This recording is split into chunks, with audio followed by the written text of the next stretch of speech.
Aquí los efectos de la crisis, en cierta manera, han impactado para una opinión pública de volvernos fuertes y atractivos, pero es por una manipulación de mercados afuera, no por nosotros. Entonces, hay que estar atentos a eso frente si lo vamos a hacer o no. Igualmente, las reformas institucionales que hizo el gobierno para esta crisis fue un poco no les voy a hablar de los temas de los temas en cuanto a perdón un segundo, en cuanto a los temas de la desaceleración económica, los temas de de la reducción de las exportaciones y el tema del aumento del desempleo.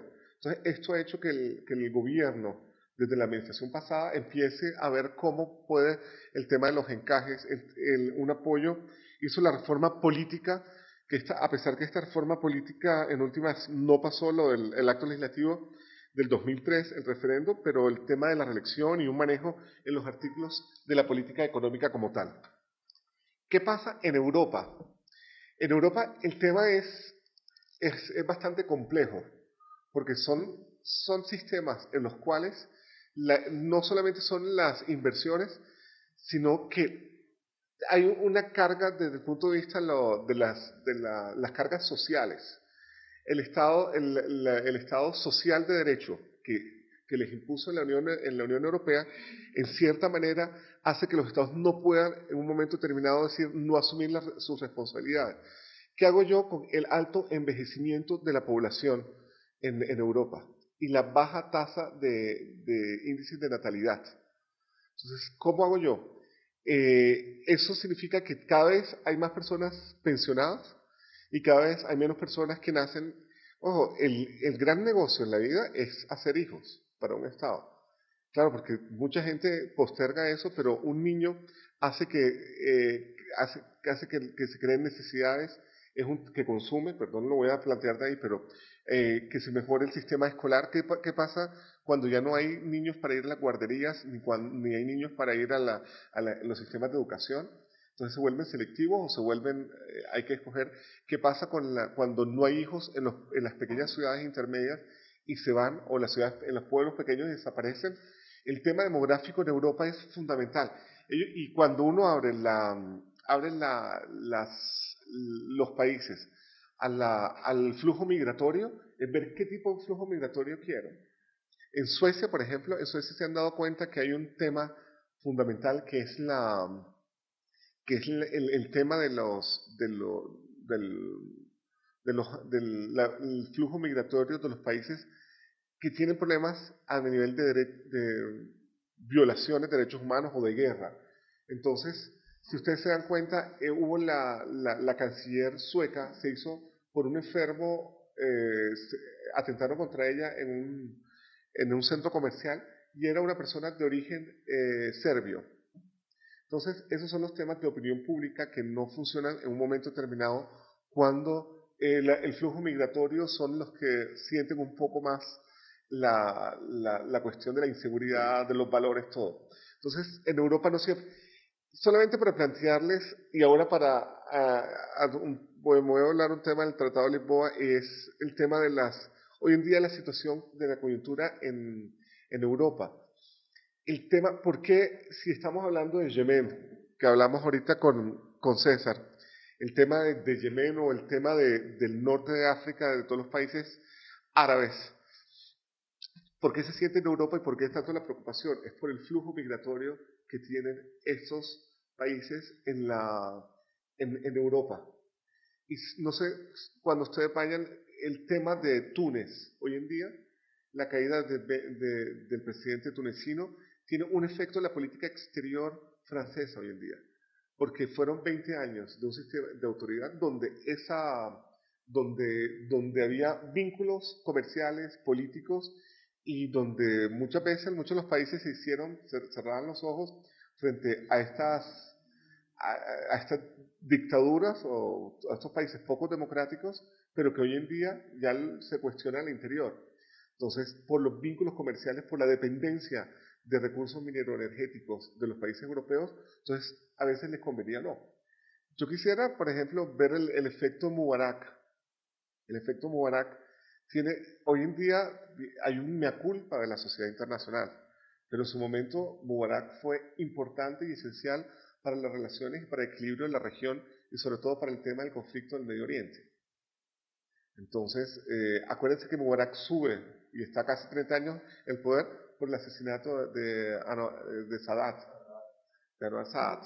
Entonces, en cierta manera, era entre asesinatos y en toda la cuestión política, aquí era ver cómo puedo lograr un equilibrio y cómo puedo hacerlo.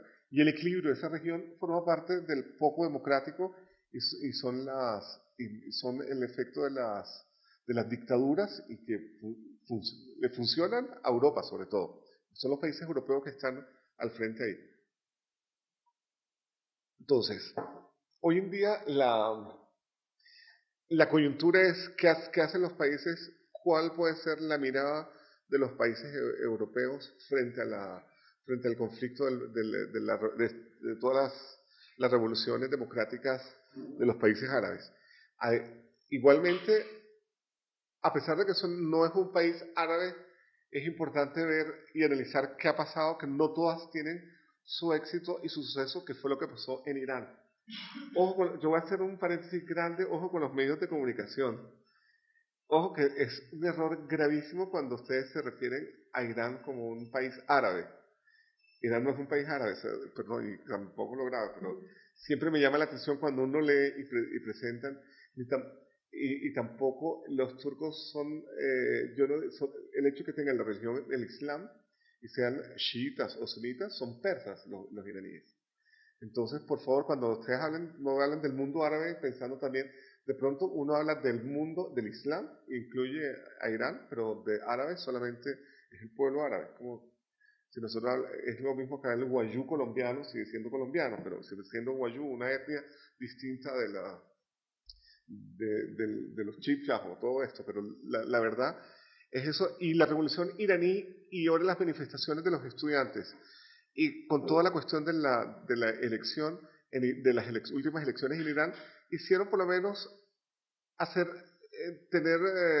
no fue un éxito, tampoco el acabar y tumbar presidentes sea un éxito de la sociedad civil ni de los medios de comunicación, pero sí fue una manera de poder dirigir de que el contradictorio y la oposición pueda demostrarse y pueda hacerlo. Y yo creo que en Irán priman otras cosas mucho más fundamentales, que es como lo que se llama en francés la fierté, el orgullo del pueblo persa. Va un poco más allá de toda la cuestión de la cuestión política. Entonces yo no creo que en cierta manera el Irán se haya, o sea, por lo menos hay una oposición presente, pero no significa derribar el gobierno, porque hay una razón de ser con todos los temas de Irán en esta parte que son fundamentales conociendo la dinámica propia del pueblo persa. Y era un pueblo grande que todo el mundo le dice no haga la bomba, pero yo lo tengo, por ejemplo. Y todos los condicionamientos políticos que se le da a Irán en un momento determinado o sea, de pronto uno tiene que analizarlo desde el punto de vista interno de la cultura como tal y a nivel interno para poder hacer una explicación y un análisis externo. Colombia va a tener la oportunidad de estar ahora en el Consejo de Seguridad en los dos temas para las sanciones a Irán y a Sudán, y es hacer una oportunidad de un ejercicio al interno de ver cómo uno puede tener un análisis externo de una realidad nacional bastante compleja e interna.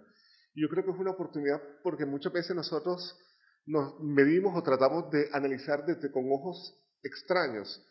Y para nosotros es todo ese imaginario lejos que hacen bombas atómicas, que hacen todo, pero cuando estamos adentro cambia la visión y cambia la perspectiva todo. No sé si no creo, que es el tema con Irak. Cuando yo me acuerdo, yo estaba y cuando vi todo el programa de Naciones Unidas, yo estaba en Naciones Unidas, y yo me acuerdo cuando Colin Powell presentó el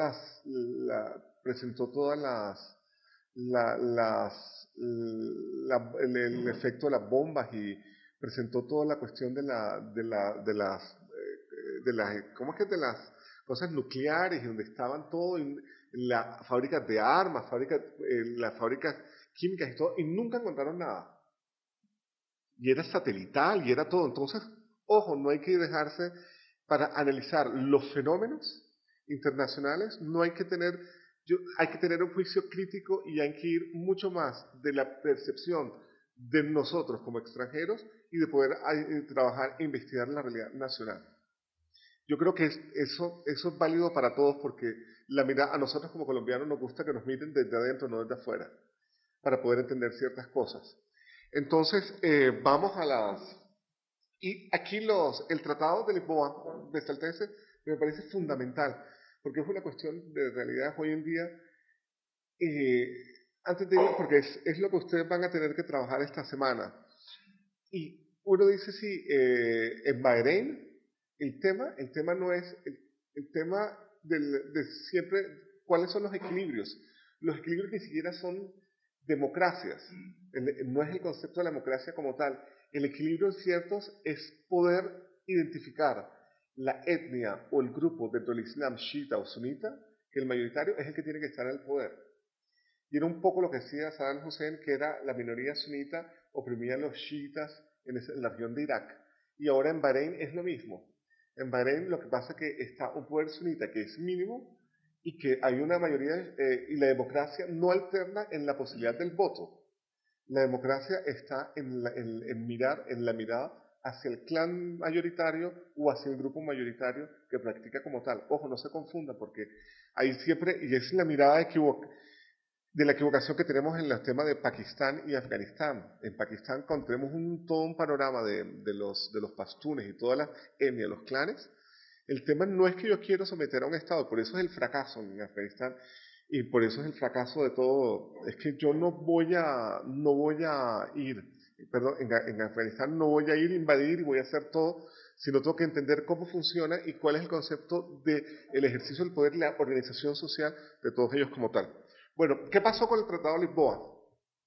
El Tratado de Lisboa es un tratado, la Unión Europea ha querido darse un marco jurídico mucho más fuerte.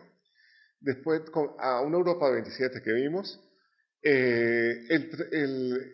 se quiso establecer una constitución europea y no se logró. Y solamente hasta el 2007 se votó el Tratado de Lisboa y esto creó un marco jurídico mucho más fuerte, más dirigido hacia una visión política de tener unos poderes centralizados en Bruselas y en las instituciones europeas en detrimento de los estados como tal. Este era teniendo una política de una moneda única, que es el euro.